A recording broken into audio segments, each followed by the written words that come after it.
Hola Sexto, ¿cómo andan?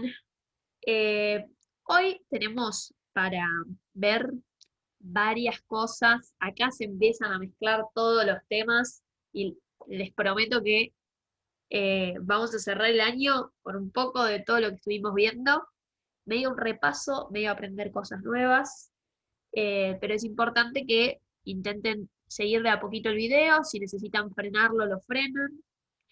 Eh, Primero les voy a decir, vamos a traer algo de principio de año que no les va a gustar, que era la División Internacional del Trabajo. Si quieren acá, pueden ponerle pausa al video, espero que lo hagan, agarren la carpeta y miren esas 3, 4 clases que hicimos al principio de la cuarentena sobre División Internacional del Trabajo, porque los va a ayudar mucho a sacarse algunas dudas.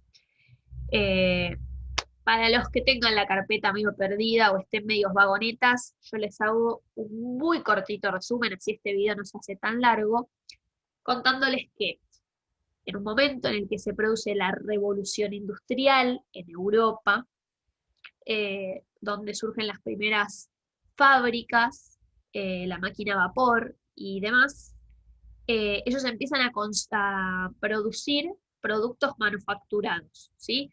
Eh, ¿Se acuerdan que habíamos visto el circuito productivo? Nosotros tenemos primero la materia prima, que es decir, obtenido de la naturaleza así como en crudo, eh, podría decirse animales para comer, eh, vegetales, frutas, minerales, bueno, un poco de todo eso, materia prima.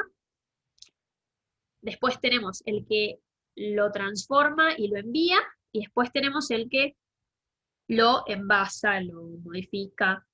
En las fábricas, en estas primeras fábricas, piensen que antes estaban los artesanos, ¿no? Si yo quería transformar lana, que era la materia prima, en un poncho, lo tenía que hacer una mujer que iba haciendo primero el hilo, después lo iba tejiendo.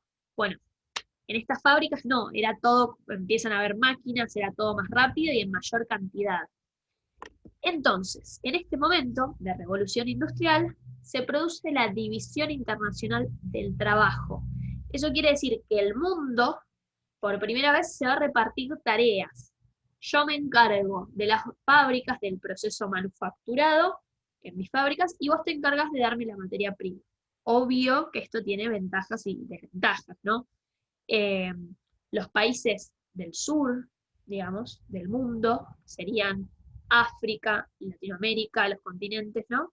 Argentina, en Latinoamérica, se va a encargar de enviar materia prima para que en países de Europa lo transformen en otros productos. Ya empezamos el liado, pero lo importante acá es eso, ¿sí? Que nosotros, nuestro país, se va a encargar de mandar materia prima a Europa para que lo transforme en otros productos. Bien. Eh, en todo esto va a haber algo súper importante que son los trenes, que es el tema de la tarea de hoy. Ustedes dirán, mi tarea no se llama División Internacional del Trabajo, la tarea de hoy se llama trenes. Bueno, es que las dos cosas tienen mucho que ver y también tienen que ver con los inmigrantes. Y la clase que viene van a tener que ver con los pueblos originarios. Qué matete. Pero bueno, todo tiene que ver con todo. Eh, Cuando los inmigrantes llegan a Argentina, vieron que habíamos visto en 1880 la gran ola de inmigración, que llegaban en los barcos, principalmente de Italia y de España, llegaban a Buenos Aires, algunos a quedarse a vivir en Buenos Aires, pero muchos también a irse a otras provincias, al campo, a trabajar en ganadería o agricultura. ¿Qué pasa? Se genera un modelo económico que se llamó el modelo agroexportador. ¿Por qué agroexportador? Agro porque se dedica a las tareas agrícolas, ganaderas, agrícola por cultivo de frutas, verduras, vegetales en general, y ganadera por ganado. Ganado es, tenemos porcino, que es de cerdo, vacuno, que son las vacas, bovino, que son las ovejas, después tenemos alpaca, llama, vicuña, bueno, hay un montón de animales que se comen, pero principalmente era vaca, ¿sí? Lo que casi siempre se exportó y produjo eran vacas. Y acá vamos con la otra parte de la palabra, agroexportador. Exportador porque parte de lo que se produce en el circuito productivo, de esas materias primas que se transforman, se venden adentro de Argentina. Pero otra parte se vende en otros países, se exporta. Eso quiere decir exportar. Se manda en aviones o en barcos. Obvio que en 1880 aviones todavía no había para mandar estos productos, pero se mandaban en barcos. Entonces tenemos a los inmigrantes que llegaban desde Europa, había un movimiento de todo. Los inmigrantes llegan de Europa a vivir acá a Argentina, por todo eso que ya habíamos visto, por guerras, por falta de trabajo y demás, vienen a Argentina. Algunos se quedan en Buenos Aires, otros se van a vivir a otras provincias como Entre Ríos, Rosario. Cuando están en esas provincias, en el campo, producen ganado vacuno y maíz, trigo y algunos otros vegetales y frutas. Después, esos productos, imagínense que están en medio del campo y que no los podían mandar ni en camión ni en auto, porque en esa época todavía no había como hay ahora, ¿sí? Entonces, ¿cómo los mandan? En carreta tardan una locura en llegar, y imagínense lo pesado de mandar todas esas vacas. Ahí llegan los trenes, que son súper importantes para ese intercambio de productos, como el ejemplo que vimos con Isabel y José con la madera. Hasta el día de hoy son importantes, capaz nosotros los conocemos por pasear, por ir a, no sé, en el tren San Martín hasta Capital o hasta San Miguel a visitar a alguien, pero en realidad los trenes surgen para transportar mercadería, ¿sí?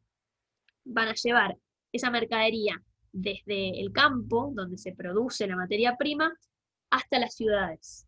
Y en Buenos Aires, alguna de esa mercadería se vende y también se transforma, pero la mayor parte se exporta, se sube a barcos y se manda a Inglaterra. Acuérdense, acá viene todo el merequetengue, que Inglaterra tiene esta revolución industrial, tiene muchas fábricas, tiene capital, que es plata, pero no tiene materia prima, ¿sí? Necesita las vacas, la lana, todos los recursos así bien naturales para transformarlos en esas fábricas. Entonces, ellos tienen plata y fábricas. Nosotros tenemos campos y mano de obra de los inmigrantes, y con los trenes y los barcos vamos a hacer ese intercambio, ¿sí? Esta economía se llama modelo agroexportador, porque se basa casi toda la plata que se va a mover en el país, de lo que van a vivir las personas, es de eso, de producir el ganado, de criarlo, de transportarlo en los trenes, de subirlo a los barcos y de comerciarlo, ¿sí? Casi todo se va a basar en eso. Esto sería esta época que tiene un montón de cosas para entenderla, con los inmigrantes, con los trenes, con los barcos, pero espero que se haya entendido. Ahora, para los que son más fans de los trenes y de las máquinas y los autos y todo eso, vamos a ver un poco de los primeros, porque tengo unos muy buenos videos acá. Yo igual les puse una imagen de uno moderno, y el primero, que se llamó La Porteña.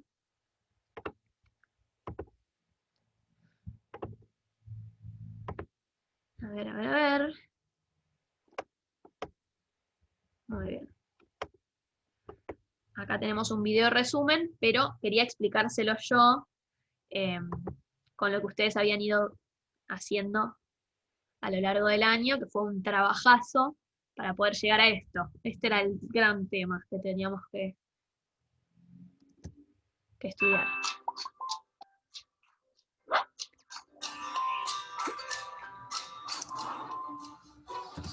Aclaración, voy a decir si hay alguna palabra que sea medio rara, un vocabulario medio raro, voy a intentar sacarles la duda de antemano. Red ferroviaria es red de trenes, ferroviario viene de tren, ¿sí? Luego de la batalla de Caseros, el 3 de febrero de 1852, surgen ideas para la instalación de ferrocarriles en el territorio argentino. Los centros de producción se encontraban muy lejos de los pueblos y ciudades. El tendido de vía de trenes y la creación de una red nacional de transporte. No sé si se está compartiendo el audio. Voy a dejar de compartir por las dudas, porque yo no me voy a enterar hasta que no se guarde el video y lo voy a volver a compartir. A ver, a ver. Pongo ese pedacito nomás. En el territorio argentino. Los centros de producción se encontraban muy lejos de los pueblos y ciudades.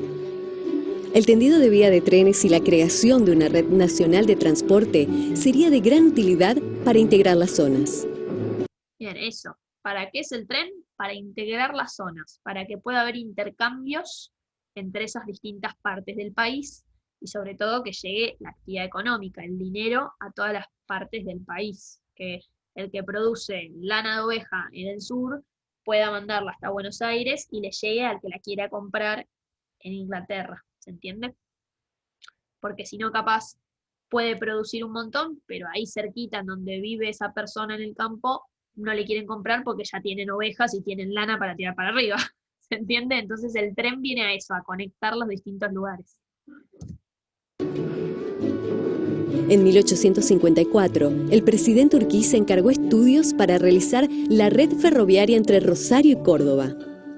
El objetivo era unir el interior del país con el puerto de Rosario, en aquella época el más importante de la Confederación. Bien, esto es antes de 1880. Esto es de los primeros trenes, muy poquitos había, y es con el puerto de Rosario, es antes de 1880, que es lo que estudiamos nosotros, que es la llegada de los inmigrantes al puerto de Buenos Aires. Este video es 1850 y cuenta que el puerto más importante estaba en Rosario.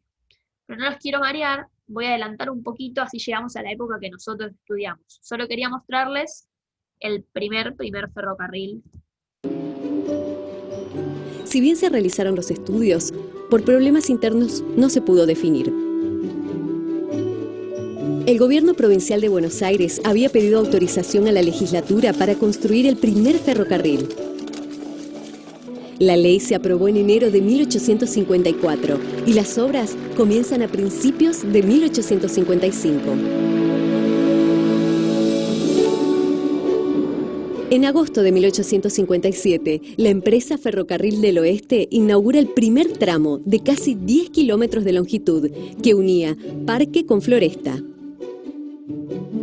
La locomotora fabricada en Inglaterra fue bautizada La Porteña. Este evento marcó el comienzo de una nueva era en transporte. Bueno, y acá esto es re importante e interesante. Los acuerdos que había con Inglaterra eran para venderles solo a ellos carne en un momento de nuestra historia. ¿Por qué le venderíamos solo a ellos si capaz nos convenía venderle a todos los otros países? Porque los trenes nos llegaban de Inglaterra, los barcos en donde se mandaban la carne eran de Inglaterra, y también había, bueno, un acuerdo ahí entre gobiernos, ya lo estudiarán en secundaria. No quiero seguir avanzando, creo que ya pudieron chusmear un poco cómo eran los primeros trenes. Y les queda un videito más en donde van a ver hasta dónde llegaban esos ramales. Vieron que el primero eran 10 kilómetros. Nada, re poquito. Como desde acá hasta Escobar. Nada.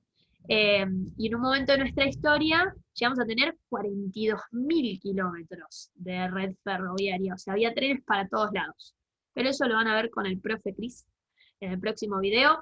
Y seguimos la próxima clase. Los quiero mucho y cualquier duda que tienen, me escriben.